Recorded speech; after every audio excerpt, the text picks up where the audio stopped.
Okay RCB, let's play game. मैं RCB और आप फैन।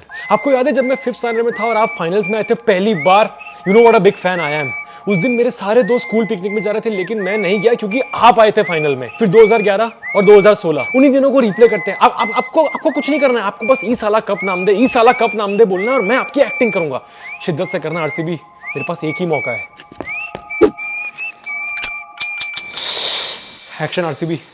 आरसीबी ई साला कप नाम दे, ई साला कप नाम दे, ई साला कप नाम। अरे ई साला कप नहीं नाम दे। अरे ई साला क्या, आने वाले 15-20 सालों तक भी कप नहीं नाम दे।